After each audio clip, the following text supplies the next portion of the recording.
Alfonso's here, the godfather of the game. Many years of wisdom, remember his name. Speakers on stage, they'll drop the keys. Unlock your power and seize the breeze. What is the net operating income?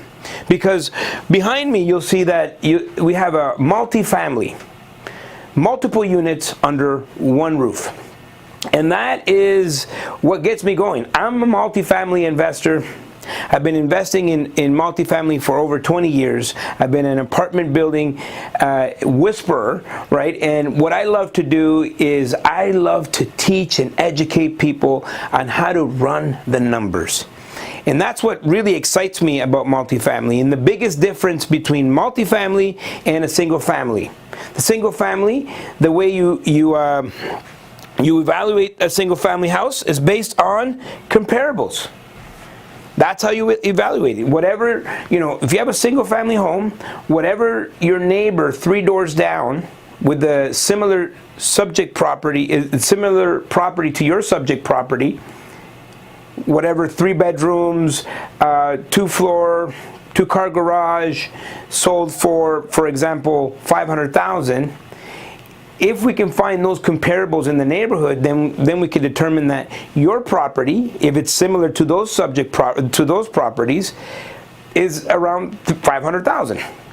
But when it comes to multifamily, it's all about the performance of the property, and we go back to the numbers.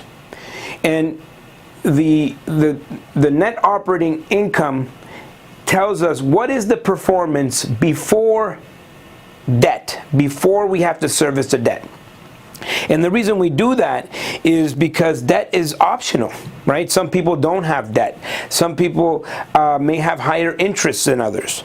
But we want to evaluate the value of the property. Shortly after World War I, actually World War II, they had a lot of mixed use properties, and so they came up with this formula, capitalization rate, cap rate. And the part of the formula is that net operating income. And so let's talk about it. What is a net operating income? So we start at the very top with your gross scheduled income. This is the income that is scheduled to come in, right? These are your rents. So if you have 5 tenants, you have 5 scheduled rents that are due to come in on the 1st. But just because they're scheduled, it doesn't mean that those rents are guaranteed. You may have some vacancies. You may have some people that are late on the rent, some people didn't pay their rent. And so what we want to do right out of the gate is create a budget. And so what we have is a vacancy budget, okay? It's a reserve, right? And so in the vacancy rates, they vary from market to market. So what you want to do is you want to Google, vacancy rates in your city, for example. And so that will give you an idea of what the vacancy rates are. What I do is I like to be very conservative and bump it up a few points. And so let's say, between 1 to 5 or 10%, you're going to put aside for a vacancy allowance. Once you have the gross scheduled income and you've subtracted the vacancy, you're going to have your gross operating income, okay? Your gross operating income.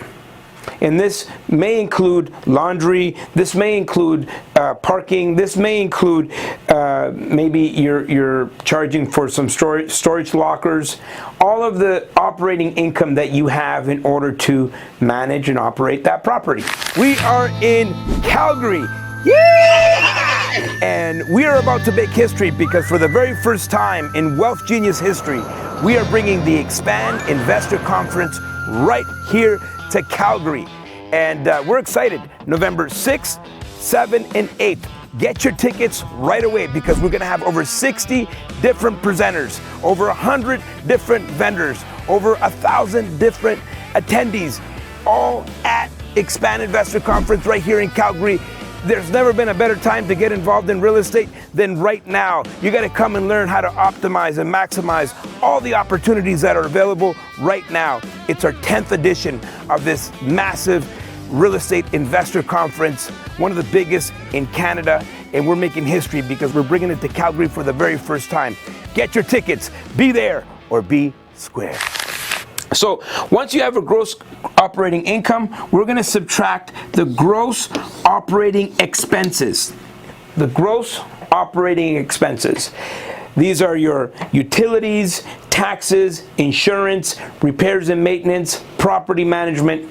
Now, when you're looking at a pro forma from a realtor, sometimes they leave out the repairs and maintenance or property management. And so you have to add that. That's part of you underwriting your own property. And so, you know what? Many people, many people use different formulas for repairs and maintenance. For example, some people use 1% of the purchase price. Some people use 5% of the income. I personally like to use a per door.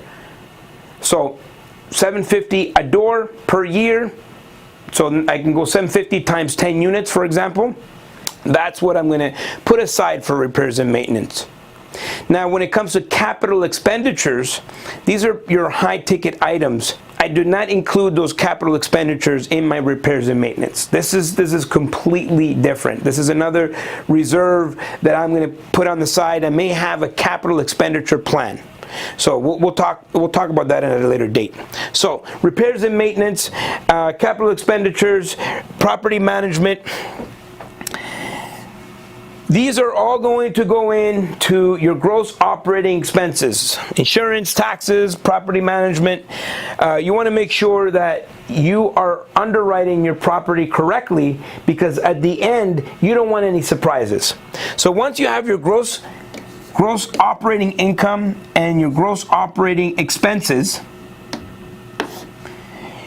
and you've subtracted your gross operating expenses from the gross operating income, we get our net operating income, NOI, net operating income. So that is the performance of your property. And so from that net operating income, we're going to divide it by whatever cap rate, whatever cap rate your market commands. For example, let's say that I got my calculator, handy dandy calculator here. Let's say your market, you're in a 5 cap, right? And you have an annual. So to calculate the value of the property, we want to annualize the return. Okay, so you're going to annualize the net operating income. So we have your net operating income, and let's say it's about $80,000 a year. In a market that's a 5 cap, okay? So $80,000 a year, and we want to divide it by 5%. That means this property here is worth $1.6 million, okay? And this is how we use the net operating income. One question. Yes. What the hell is this? This is running away with your water bill. You want me to sign a check for $3 million?